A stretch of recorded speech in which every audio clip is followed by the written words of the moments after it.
মসজিদে নববীতে রাসূল সাল্লাল্লাহু আলাইহি ওয়াসাল্লামের কাছে যখন কোনো পথিক, কোনো মুসাফির, কোনো অসহায় আসতেন, রাসূল সাল্লাল্লাহু আলাইহি ওয়াসাল্লাম সর্বপ্রথম তার বাড়িতে কাউকে পাঠিয়ে দিতেন মুসাফিরের জন্য খাবারের আয়োজন করার জন্য। যদি রাসূল সাল্লাল্লাহু আলাইহি ওয়াসাল্লামের ঘরে খাবার থাকতো তাহলে ওই মুসাফিরের জন্য খাবার নিয়ে আসা হতো। আর যদি রাসূল সাল্লাল্লাহু আলাইহি ওয়াসাল্লামের ঘরে কোনো খাবার না থাকতো, রাসূল সাল্লাল্লাহু আলাইহি ওয়াসাল্লাম সাহাবীদের মজলিসে বলতেন, আল্লাহর একজন মেহমান আসছে, তোমরা কে পারবা এই মেহমানের মেহমানদারি করতে? তখন একজন সাহাবী দাঁড়ায় যাইতেন, ইয়া রাসূলুল্লাহ, আমি পারবো। তো ওই সাহাবী ওই মিসকিন, ওই মুসাফিরকে বাড়িতে নিয়ে মেহমানদারি করতেন। একদিনের ঘটনা, রাসূল সাল্লাল্লাহু আলাইহি ওয়াসাল্লামের কাছে একজন মুসাফির আসছে। আসার পর রাসূল সাল্লাল্লাহু আলাইহি ওয়াসাল্লাম একজন সাহাবীকে বাড়িতে পাঠাইলেন, গিয়ে দেখো বাড়িতে কোনো খাবার আছে কিনা। কার ঘরে? রাসূল সাল্লাল্লাহু আলাইহি ওয়াসাল্লামের ঘরে। গিয়ে দেখলেন বাড়িতে কোনো খাবার নেই। এবার কি করবেন? রাসূল সাল্লাল্লাহু আলাইহি ওয়াসাল্লাম বলেন, কে আছো এই মুসাফির ব্যক্তির খাবারের আয়োজন করবে? একজন সাহাবী দাঁড়ায়, ইয়া রাসূলুল্লাহ, আমি পারবো। সাহাবীর নাম সাবিত বিন সায়েম, একজন সাহাবী। ইয়া রাসূলুল্লাহ, আমি পারবো। সাহাবীকে সাথে করে নিয়ে, ওই মুসাফিরকে সাথে করে নিয়ে সাহাবী বাড়িতে চলে গেলেন। গিয়ে স্ত্রীকে বললেন, আল্লাহর রাসূলের একজন মেহমান নিয়ে এসেছি, মেহমানদারের জন্য খাবারের কি ব্যবস্থা আছে দাও। ওই সাহাবীর স্ত্রী বলতেন, স্বামী আমার, অল্প খাবার আছে, ছোট বাচ্চাদের জন্য, তাদের আহারের জন্য রাখা হয়েছে। ওই সাহাবী বলতেছেন, বাচ্চাদেরকে খাওয়াইতে হবে না, রাতের বেলা ওদেরকে ঘুম করাইয়া দাও, আর ওই বাচ্চাদের খাবার কিন্তু মেহমানকে দিয়ে দাও। ঘরের মধ্যে ধরুন দুজন বাচ্চা, স্বামী স্ত্রী চারজনের মধ্যে দুজনের খাবারের ব্যবস্থা আছে। বললেন, আমরা না খাইলে সমস্যা নেই, বাচ্চারা যদি খাবার চায় তাদের করে দিতে হবে, বাচ্চাদের জন্য অল্প খাবারের ব্যবস্থা আছে। বলে বাচ্চাদেরকে ঘুম করাইয়া দাও, এমনিতে রাত্রে চলে যাবে, সকালবেলা আল্লাহ যা ব্যবস্থা করে তাই হবে।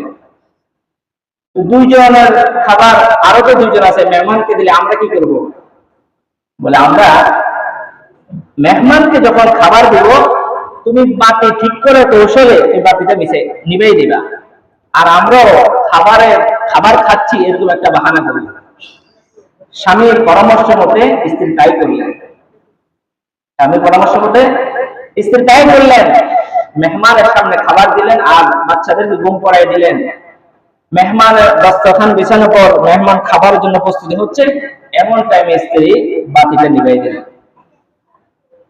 আর মেজবান যিনি আছে, উনি খানার একটা আওয়াজ, একটা আলামত আছে না, ওইভাবে আলামত উনি প্রকাশ করতেছেন। মেহমান বুঝতেছে না, আমার মেজবান যিনি আছে উনিও খাবার খাচ্ছে, আমিও খাবার খাই। বাতি নিভে গেছে, এখন তো কিছু করার নাই। মেহমান তৃপ্তি সহকারে খানা খাইলেন, মেহমানকে বিদায় দিলেন। পরের দিন ওই সাহাবী রাসূলুল্লাহ সাল্লাল্লাহু আলাইহি ওয়াসাল্লামের দরবারে আসছে। আসার পর রাসূল সাল্লাল্লাহু আলাইহি ওয়াসাল্লাম সাহাবীর মুখের দিকে দেখে দেখে মুস্কি মুস্কি হাসতেছে। বলে, সাহাবী, তুমি আজকে এমন এক কাজ করলা যে আল্লাহ তাআলাকে তুমি হাসাইলা, বা আল্লাহ তাআলাকে তুমি আশ্চর্য বোধ করে দিয়ে। বলেন সুবহানাল্লাহ। তোমরা আজকে এমন এক কৌশল, এমন এক কাজ করলে দেখাইলা যে আল্লাহ তাআলা পর্যন্ত তোমাদের এই কাজ দেখে হাসতেছেন বা আশ্চর্য হয়ে গেছেন। সাথে সাথে আল্লাহ পাক রব্বুল আলামিন কোরআনের কারীমের আয়াত নাযিল করে দিয়েছেন, ওয়া ইউতঈমুনা আত-তাআমা আলা হুব্বিহি মিসকিনাও ওয়া ইয়াতীমান ওয়া আসীরা ইন্নামা নুতঈমুকুম লিওয়াজহিল্লাহি লা নুরিদু মিনকুম জাযাআন ওয়ালা শুকুরা। আল্লাহ তাআলা কোরআনের কারীমের আয়াত নাযিল করে রাসূল সাল্লাল্লাহু আলাইহি ওয়াসাল্লামকে জানায় দিলেন, ওয়া ইউতঈমুনা আত-তাআমা আলা হুব্বিহি মিসকিনাও ওয়া ইয়াতীমান ওয়া আসীরা। তারা আল্লাহর ভালোবাসার কারণে তারা মিসকিন ও অসহায় বন্দীদেরকে খাবার খাওয়ায়। ইন্নামা নুতঈমুকুম লিওয়াজহিল্লাহ, তারা বলে আমরা তোমাদেরকে খাবার খাওয়াচ্ছি লিওয়াজহিল্লাহ, একমাত্র আল্লাহর সন্তুষ্টির জন্য। লা নুরিদু মিনকুম জাযাআও ওয়ালা শুকুরা, আমরা তোমাদের থেকে কোনো প্রতিদান চাই না, চাই না কোনো কৃতজ্ঞতা।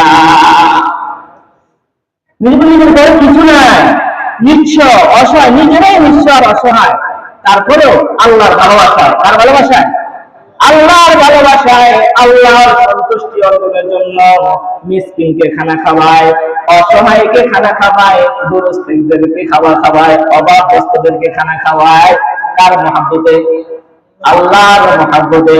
কিয়ামতের মুসিবতের দিনে জান্নাতীরা যখন জান্নাতে চলে যাবে, জাহান্নামীরা যখন জাহান্নামে চলে যাবে, জান্নাতীরা জাহান্নামীদেরকে উদ্দেশ্য করে বলবে, মা সালাকাকুম ফি সাকার, কোন জিনিসে তোমাদেরকে জাহান্নামে নিয়ে আসলো?